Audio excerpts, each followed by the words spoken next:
Hey guys, welcome back to ಫೂಫಿ blog. So ಇವತ್ತು ನಾನು ಕೃಪನ್ ಮನೆಯಿಂದ ವ್ಲಾಗ್ ಮಾಡ್ತಾ ಇರೋದು. ಸೊ ಕೃಪನ್ ಮನೆಯಲ್ಲಿ ನಮಗೆ ಇವತ್ತು ಲಂಚಿಗೆ ಇನ್ವೈಟ್ ಮಾಡಿದರು. ಬರ್ತಾನೆ ವ್ಲಾಗ್ ಸ್ಟಾರ್ಟ್ ಮಾಡ್ಕೊಂಬರೋಣ ಅಂದ್ಕೊಂಡೆ. ಸಿಕ್ಕಾಪಟ್ಟೆ ಟ್ರಾಫಿಕ್ ಇತ್ತು. ಮತ್ತು ಅಲ್ಲಿ ಮಧ್ಯೆ ಬರ್ತಾ ಸ್ವೀಟ್ಸ್ ಅಂಗಡಿ ಹುಡ್ಕೋಕೆ ಹೋಗ್ಬಿಟ್ಟು ತುಂಬ ಟೈಮ್ ಬೇರೆ ಆಯಿತು. ಅದಕ್ಕೆ ವ್ಲಾಗ್ ಮಾಡ್ಕೊಂಬಂದಿರ. ಇಲ್ಲಿ ಬಂದು ಕೂತ್ಕೊಂಡು ಆರಾಮಾಗಿ ಜ್ಯೂಸ್ ಕೊಟ್ಟರು. ಕುಡಿದ್ಮೇಲೆ ಇವಾಗ ವ್ಲಾಗ್ ಮಾಡೋಣ ಅಂತ ಸ್ಟಾರ್ಟ್ ಮಾಡ್ಕೋತಾ ಇದ್ದೀನಿ. ಸರಿ ರಘು. ಅಯ್ಯೋ, ಬೆಳಕು ಬರ್ತಾ ಇದೆ, ಆ ಕಡೆ ಕಾಣಿಸ್ತಾ ಇಲ್ಲ. ವಿವಿ ಕೃಪಾ ಮತ್ತು ರಘು ಮನೆಯಲ್ಲಿ ನಮಗೆ ಲಂಚಿಗೆ ಇನ್ವೈಟ್ ಮಾಡಿದ್ದು. ಆ್ಯಕ್ಚುಲಿ ಲಂಚ್ ಪ್ಲಸ್ ನನಗೆ ಮಡ್ಲು ತುಂಬಬೇಕಂತ ಹೇಳಿ ಇನ್ವೈಟ್ ಮಾಡಿದರು. ಸೊ ಪ್ರೆಗ್ನೆಂಟ್ ಟೈಮಲ್ಲಿ ಎಲ್ಲರೂ ಕರೀತಾರಲ್ಲ ಊಟಕ್ಕೆ, ಸೊ ಅದಕ್ಕೆ ನಮಗೂ ಇನ್ವೈಟ್ ಮಾಡಿದರು. ಮತ್ತು ನಾನು ಪ್ರೆಗ್ನೆಂಟ್ ಆಗಿದ್ದ ಟೈಮಲ್ಲೇ ಕೃಪನೂ ಪ್ರೆಗ್ನೆಂಟ್ ಇದ್ಲು. ಸೊ ನನಗೂ ಅವಳಿಗೂ ಲೈಕ್ 1.5 month ಅಷ್ಟು ಗ್ಯಾಪ್ ಇದೆ. ಸೊ ನನಗಿಂತ ಮುಂಚೆ ಅವಳದು ಪ್ರೆಗ್ನೆನ್ಸಿ ಕನ್ಫರ್ಮ್ ಆಗಿತ್ತು. ಅವಳದಾದಮೇಲೆ ನಂದು ಕನ್ಫರ್ಮ್ ಆಯಿತು. ಅವಳಿಗೆ ನವಂಬರಲ್ಲೇನೋ ಕನ್ಫರ್ಮ್ ಆಯಿತು, ನನಗೆ ಡಿಸೆಂಬರಲ್ಲಿ ಕನ್ಫರ್ಮ್ ಆಯಿತು. ಸೊ ಇಲ್ಲಿ ಅವರಮ್ಮ ನನಗೆ ಮಡ್ಲು ತುಂಬ್ತಾ ಇದ್ದಾರೆ. ನಂಗೆ ಐಡಿಯಾನೂ ಇರಲಿಲ್ಲ ಲೈಕ್ ಮಡ್ಲೆಲ್ಲ ತುಂಬಬೇಕಂತಂದರೆ ದುಪ್ಪಟ ಇಲ್ಲ ಏನಾದರೂ ಸ್ಯಾರಿದು ಈ ಪಲ್ಲು ಬರುತ್ತಲ್ಲ ಅದು ಇರಬೇಕಂತ. ಸೊ ಅದಕ್ಕೆ ಅವರಮ್ಮ ಅವ್ರದ್ದೇ ದುಪ್ಪಟ ಕೊಟ್ಬಿಟ್ಟು ಇದು ಮಾಡ್ತಾಯಿದ್ರು. ಸ್ಯಾರಿನ ಚೇತನ್ ಮತ್ತು ರಘು ಇಬ್ಬರು ಸೇರಿಕೊಂಡು ನನಗೆ ತೊಗೊಂಬಂದಿದ್ರಂತೆ. ಚೆನ್ನಾಗಿತ್ತು, ತುಂಬ ಚೆನ್ನಾಗಿದೆ ಸೀರೆ. ನಂಗೆ ತುಂಬ ಇಷ್ಟ ಆಯಿತು. ಕಲರು ಇರಲಿಲ್ಲ ನನ್ನ ಹತ್ರ ಆ್ಯಕ್ಚುಲಿ. ರಘು ಅವರಪ್ಪ ಮತ್ತು ರಘು ಅವರಮ್ಮ ಇಬ್ಬರು ಲೈಕ್ ಅಕ್ಷತೆ ಕಾಳು ಹಾಕ್ಬಿಟ್ಟು ಇಬ್ರಿಗೂ ನನಗೆ ಕೃಪಂಗೆ ಆಶೀರ್ವಾದ ಮಾಡಿದ್ರು. ಚೆನ್ನಾಗಿತ್ತು. ಏನೋ ಹೊಸ್ದಾಗಿ ಎಕ್ಸ್ಪೀರಿಯೆನ್ಸು. ನನಗಿದೆಲ್ಲ ಹೊಸದಂತ ಅನಿಸುತ್ತೆ. ಬಿಕಾಸ್ ನಾನು ಯಾವತ್ತೂ ಈ ಥರ ಎಲ್ಲ ಮಾಡಿಸ್ಕೊಂಡಿಲ್ಲ. ನಮ್ಮ ಮದುವೆ ಆಗಿದ್ದು ಕೋವಿಡ್ ಟೈಮಲ್ಲಲ್ವ. ಸೊ ಯಾರ ಮನೆಗೂ ಅಷ್ಟು ಜಾಸ್ತಿ ನಾನು ಹೋಗಿಲ್ಲ.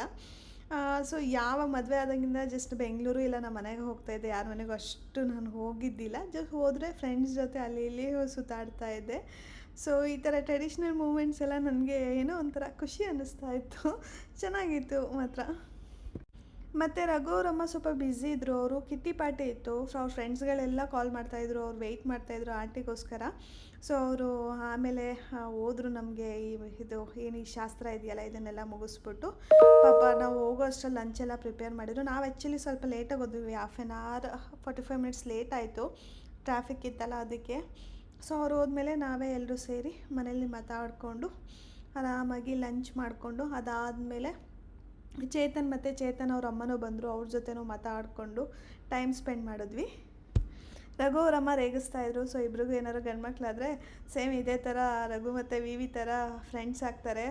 ಫುಲ್ಲು ಸುತ್ತಾಡ್ತಾರೆ. ಮನೇಲೆಲ್ಲ ಹೇಳ್ದೆ ಕೇಳ್ದಲೆ ಅವಾಗವಾಗ ಯಾವಾಗ ಕ್ರಿಕೆಟ್ ಅಂತ ಹೋಗ್ತಾರೆ. ಮನೆಯವ್ರಿಗೆ ಟೈಮ್ ಕೊಡಲ್ಲ ಅಂತ.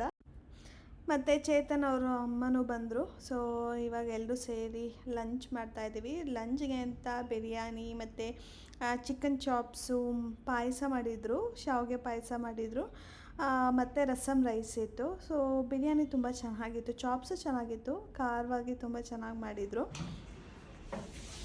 ಸೊ ಲಂಚ್ ಚೆನ್ನಾಗಿತ್ತು. ಮತ್ತು ನಂಗೆ ಪ್ರೆಗ್ನೆಂಟ್ ಆದಾಗಿಂತ ನಂಗೆ ಜಾಸ್ತಿ ಮನೆ ಊಟ ತಿನ್ಬೇಕು ಅನಿಸುತ್ತೆ. ಈಚೆ ಊಟ ತಿನ್ನಬೇಕು ಅಂತ ಅನಿಸೋದೇ ಇಲ್ಲ. ಬಟ್ ಆಪ್ಷನ್ ಇಲ್ಲದಲೇ ಇರೋ ಟೈಮಲ್ಲಿ ಏನು ಮಾಡೋಕ್ಕಾಗಲ್ಲ, ಈಚೆ ಫುಡ್ ತಿನ್ನಬೇಕಾಗತ್ತೆ. ಬಟ್ ಜಾಸ್ತಿ ನಂಗೆ ಅನಿಸೋದೇ ಮನೆ ಫುಡ್ ತಿನ್ನಬೇಕಂತ. ಸೊ ನೆಕ್ಸ್ಟ್ ಡೇ ನನಗೆ ಆ್ಯಕ್ಚುಲಿ ಪಾಯಸ ಮಾಡಬೇಕಂತ ಅನ್ನಿಸ್ತಾ ಇತ್ತು ಮನೆಯಲ್ಲಿ. ಶಾವಿಗೆ ಪಾಯಸ ನಾನೇ ಟ್ರೈ ಮಾಡೋಣ ಅಂತ ನಮ್ಮ ಅಕ್ಕಂಗೆ ಫೋನ್ ಮಾಡಿ ಹೇಗೆ ಮಾಡೋದು ಅಂತ ಕೇಳಿದೆ. ಅವಳು ಸ್ವಲ್ಪ ಹೇಳಿದ್ದು. ಮತ್ತು ನನ್ನದೇ ಒಂದಷ್ಟು ಐಡಿಯಾಸ್ನ ಹಾಕ್ಬಿಟ್ಟು ಒಂದು ಪಾಯಸ ಮಾಡಿದ್ದೀನಿ. ವಿವಿ ಇರಲಿಲ್ಲ. ಸೊ ಮಾಡಿಬಿಟ್ಟು ಅವ್ರು ಬರೋಷ್ಟರಲ್ಲಿ ಮಾಡೋಣ ಅಂತ ಮಾಡ್ತಾಯಿದ್ದೆ. ಸೊ ಮನೇಲಿದ್ದೆ. ಆದರೂ ನನಗೆ ಒಂಥರ ಮೂಡ್ ಆಫ್ ಥರ ಆಗಿಬಿಟ್ಟಿತ್ತು. ಸರಿ ಇಡೀ ದಿನ ಸ್ಪಾಯ್ಲ್ ಮಾಡ್ಕೊಳ್ಳೋದು ಬೇಡ ಅಂತ ಹೇಳಿ ಏನಾದರೂ ಮಾಡೋಣ ಅಂತ ಅಂದ್ಕೊಂಡೆ. ಆಫೀಸ್ ಕೆಲಸ ಅಂತೂ ತುಂಬ ಇದೆ. ಆ್ಯಕ್ಚುಲಿ ಮಾಡಿದ್ರೆ ಎಷ್ಟೊಂದು ಕೆಲಸ ಇದೆ. ಆದರೆ ನನಗೆ ಆಫೀಸ್ ಕೆಲಸನೂ ಮಾಡೋಕ್ಕಾಗ್ತಾಯಿಲ್ಲ, ಬೋರ್ ಆಗ್ತಾಯಿತ್ತು. ಸೊ ಅದಕ್ಕೆ ಓಕೆ ನೋಡಿದೆ ಫ್ರಿಜ್ಜಲ್ಲಿ ತಿನ್ನೋಕ್ಕೇನಾದರೂ ಇದೆಯಾ ಅಂತ ನೋಡಿದೆ. ತಿನ್ನೋಕ್ಕೂ ಏನಿರಲಿಲ್ಲ. ಸರಿ ನಾನೇ ಏನಾದರೂ ಮಾಡ್ಕೊಳ್ಳೋಣ ಅಂತ ನೋಡಿದೆ. ಮನೇಲಿ ಶಾವಿಗೆ ಎಲ್ಲ ಇತ್ತು. ಸರಿ ಪಾಯಸ ಮಾಡ್ಕೊಳ್ಳೋಣ, ಯಾಕೋ ಪಾಯಸ ತಿನ್ನಬೇಕಂತ ಅನ್ನಿಸ್ತು. ಶಾವಿಗೆ ನೋಡಿದ ತಕ್ಷಣ ಪಾಯಸ ತಿನ್ನೋಣ ಅಂತ ಅನ್ನಿಸ್ತು. ಅದಕ್ಕೆ ಇವಾಗ ಪಾಯಸ ಮಾಡ್ಕೋತಾ ಇದ್ದೀನಿ. ಪಾಯಸಕ್ಕೂ ಅಷ್ಟೇ ಸಕ್ಕರೆ ಹಾಕೋದು ಬೇಡ, ಸಕ್ಕರೆನ ಅವಾಯ್ಡ್ ಮಾಡೋಣ ಅಂತ ಹೇಳ್ಬಿಟ್ಟು ಬೆಲ್ಲದ ಪಾಯಸ ಮಾಡ್ಕೊಳ್ಳೋಣ ಅಂದರೆ ಸೊ ಅದಕ್ಕೆ ಇವಾಗ ಪಾಕ ಮಾಡ್ಕೋತಾ ಇದ್ದೀನಿ. ಕರಗ್ಸಕ್ಕೆ ಇಟ್ಟಿದ್ದೀನಿ ಬೆಲ್ಲನ. ಅವಾಗ ಜೊತೆ ಸ್ವಲ್ಪ ಗಸಗಸೆನೂ ಹಾಕೋಣ ಅಂತ ಹೇಳ್ಬಿಟ್ಟು ಹಾಕೋತಾ ಇದ್ದೀನಿ. ಸ್ವಲ್ಪ ಬಿಸಿ ಮಾಡಿಕೊಂಡು ರುಬ್ಕೊ ಅಂತ ಹೇಳಿದ್ಲು ನಮ್ಮಕ್ಕ. ಕಾಲ್ ಮಾಡಿದ್ದೆ ಕೇಳೋಣ ಹೇಗೆ ಪಾಯಸ ಮಾಡಿರೋದು ಅಂತ. ಒಂದೆರಡು ಸ್ಪೂನಷ್ಟು ಗಸಗಸೆ ಹಾಕ್ಕೊಂಡಿದ್ದೀನಿ, ಮತ್ತು ಗೋಡಂಬಿ ಬಾದಾಮಿ ಹಾಕ್ಕೊಂಡಿದ್ದೀನಿ ಒಂದು ರುಬ್ಬಕ್ಕೆ ಅಂತ. ಹಾಗೆ ಸ್ವಲ್ಪ ತೆಂಗಿನಕಾಯಿ, 1 ಸ್ಪೂನಷ್ಟು ತೆಂಗಿನಕಾಯಿ ಹಾಕ್ಕೊಂಡಿದ್ದೀನಿ. ಬಾದಾಮಿನ ಹುರ್ಕೋತಾ ಇದ್ದೀನಿ, ಚೆನ್ನಾಗಿ ರೋಸ್ಟ್ ಆದರೆ ಚೆನ್ನಾಗಿ ಅನಿಸುತ್ತೆ. ಸೊ ಇವಾಗ ಗೋಡಂಬಿ ಹುರ್ಕೋತಾ ಇದ್ದೀನಿ. ಆ್ಯಕ್ಚುಲಿ ಬಾದಾಮಿ ಮತ್ತು ಗೋಡಂಬಿನ ಸಪ್ರೇಟಾಗಿ ಹುರ್ಕೊಂಡೆ. ಏನಕ್ಕೆ ಅಂತಂದರೆ ಬಾದಾಮಿ ಸ್ವಲ್ಪ ಟೈಮ್ ತೊಗೊಳುತ್ತೆ ರೋಸ್ಟ್ ಆಗೋದಕ್ಕೆ. ಸೊ ಗೋಡಂಬಿ ಅದೇ ಸ್ವಲ್ಪ ಕಮ್ಮಿ ಟೈಮ್ ತೊಗೊಳುತ್ತೆ. ಸೊ ಜೊತೆಗೆ ಹಾಕ್ಬಿಟ್ರೆ ಇದೊಂಥರ ಎಲ್ಲ ಫುಲ್ ಕಂಪ್ಲೀಟ್ಲಿ ರೋಸ್ಟ್ ಆದಂಗೆ ಆಗುತ್ತೆ ಅಂತ ಸಪ್ರೇಟಾಗಿ ಹುರ್ಕೋತಾ ಇದ್ದೀನಿ. ಶಾವಿಗೆ ಹುರ್ಕೋತಾ ಇದ್ದೀನಿ ಇವಾಗ. ಸೊ ಇವಾಗ ಇನ್ನೊಂದು ಪಾತ್ರೆಯಲ್ಲಿ ಹಾಲು ಕಾಯಿಸೋಕೆ ಇಡ್ತಾಯಿದ್ದೀನಿ. ಸ್ವಲ್ಪ ಹಾಲು ಕಾಯಿದ್ಮೇಲೆ ರೋಸ್ಟ್ ಮಾಡ್ಕೊಂಡಿರ್ತೀವಲ್ಲ, ಅಂದರೆ ಫ್ರೈ ಮಾಡಿರೋಂಥ ಶಾವಿಗೆ ಹಾಕಬೇಕು. ಸೊ ಶಾವಿಗೆ ಹಾಕ್ಬಿಟ್ಟು ಅದಕ್ಕೆ ಮತ್ತು ರುಬ್ಕೊಂಡಿರ್ತೀವಲ್ಲ ಪೇಸ್ಟು, ತೆಂಗಿನಕಾಯಿ ಮತ್ತು ಗಸಗಸೆ, ಆಲ್ಮಂಡು ಮತ್ತು ಕ್ಯಾಶ್ಯೂಸ್ ಎಲ್ಲ ಹಾಕ್ಬಿಟ್ಟು ಆ ಪೇಸ್ಟನ್ನ ಹಾಕಬೇಕು. ಸೊ ಒಬ್ಬೊಬ್ರು ಒಂದೊಂದು ಥರ ಮಾಡ್ತಾರೆ ಪಾಯಸನ, ಹೇಗೆ ಮಾಡಿದ್ರೂ ಚೆನ್ನಾಗಿರುತ್ತೆ. ಸೊ ನಾನು ಸ್ವಲ್ಪ ಜಾಸ್ತಿ ಏನೇನೋ ಇಂಗ್ರೀಡಿಯೆಂಟ್ಸ್ ಹಾಕ್ಬಿಟ್ಟು ಮಾಡ್ತಾಯಿದ್ದೀನಿ, ತುಂಬ ಟೇಸ್ಟ್ ಇರಲಿ ಅಂತ. ಆಲ್ಮೋಸ್ಟ್ ಇವಾಗ ಶಾವಿಗೆ ಫುಲ್ಲು ಬೆಂದಿದೆ, ಕಂಪ್ಲೀಟಾಗಿ ಬೆಂದಿದೆ. ಇವಾಗ ಲಾಸ್ಟಲ್ಲಿ ಬೆಲ್ಲದ ಪಾಕ ಹಾಕ್ತೀನಿ, ಇದನ್ನು ಫಿಲ್ಟರ್ ಮಾಡ್ಕೊಂಡು ಹಾಕ್ತೀನಿ ಕಲ್ಲೇನಾದರೂ ಇದ್ದರೆ ಅಂತ. ಏಲಕ್ಕಿ ಹಾಕೋದು ಮರ್ತೋಗಿದ್ದೆ, ಅದಕ್ಕೆ ಇವಾಗ ಏಲಕ್ಕಿ ಹಾಕೋತಾ ಇದ್ದೀನಿ ಕುಟ್ಬಿಟ್ಟು. ಪಾಯಸ ಆಲ್ಮೋಸ್ಟ್ ರೆಡಿ. ಟೇಸ್ಟ್ ನೋಡಿದೆ ಸಕ್ಕತ್ತಾಗಿದೆ, ತುಂಬ ಚೆನ್ನಾಗಿದೆ. ಸ್ವಲ್ಪನೂ ಸಕ್ಕರೆ ಹಾಕಿಲ್ಲ. ಆ್ಯಕ್ಚುಲಿ ವಿವಿಗೆ ಸಕ್ಕರೆ ಹಾಕಿದ್ರೆ ಇಷ್ಟ ಆಗಲ್ಲ, ಯಾವಾಗಲೂ ಹೇಳ್ತಾನೆ ಸಕ್ಕರೆ ಅವಾಯ್ಡ್ ಮಾಡು ಅಂತ. ಬಟ್ ನಮ್ಮ ಮನೇಲಿ ಊರಲ್ಲಿ ಬೆಂಕನಕಟ್ಟೆಲಿ ಜಾಸ್ತಿ ಸಕ್ಕರೆ ಯೂಸ್ ಮಾಡ್ತೀವಿ. ಸೊ ಅದಕ್ಕೆ ನಾನು ಫಸ್ಟ್ ಟೈಮ್ ಬೆಲ್ಲ ಹಾಕ್ಬಿಟ್ಟು ಪಾಯಸ ಮಾಡ್ತಾ ಇರೋದು. ಪಾಯಸ ರೆಡಿ. ಇವಾಗ ಡ್ರೈ ಫ್ರೂಟ್ಸ್ ಎಲ್ಲ ಹಾಕ್ತಾಯಿದ್ದೀನಿ.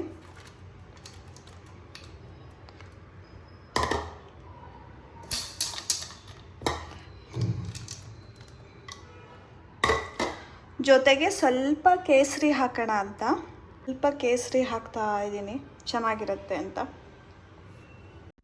ಪಾಯಸ ಅಂತೂ ತುಂಬ ಟೇಸ್ಟಿಯಾಗಿತ್ತು, ಸಕ್ಕತ್ತಾಗಿತ್ತು. ವಿ ಬಂದಮೇಲೆ ಅವ್ರಿಗೂ ಕೊಟ್ಟೆ, ಅವರು ಚೆನ್ನಾಗಿದೆ ಅಂತ ಹೇಳಿದ್ರು. ಆ್ಯಕ್ಚುಲಿ ವಿ ಬರೋದಕ್ಕೆ ಲೇಟ್ ಆಯಿತು. ಸೊ ಅವ್ರು ಬರೋ ಅಷ್ಟರಲ್ಲಿ ಬೋಂಡ ಏನಾದರೂ ಮಾಡೋಣ, ಬರೀ ಪಾಯಸ ಏನು ಕೊಡೋಣ ಅಂತ ಬೋಂಡ ಮಾಡಿದೆ. ಸೊ ಇಲ್ಲಿಗೆ ಇವತ್ತಿನ ವ್ಲಾಗ್ನ ಮುಗಿಸ್ತಾ ಇದ್ದೀನಿ. ಯಾರೆಲ್ಲ ನನ್ನ ವೀಡಿಯೋ ನೋಡ್ತಾ ಇದ್ದಾರೆ, ಇಷ್ಟ ಆಗಿದ್ರೆ ಲೈಕ್ ಮಾಡಿ, ಶೇರ್ ಮಾಡಿ, ಸಬ್ಸ್ಕ್ರೈಬ್ ಮಾಡಿ. ನೆಕ್ಸ್ಟ್ ಸಿಗೋಣ ಮುಂದಿನ ವ್ಲಾಗಲ್ಲಿ. ಅಂಟಿಲ್ ದೆನ್ ಟೇಕ್ ಕೇರ್, ಬಾಯ್.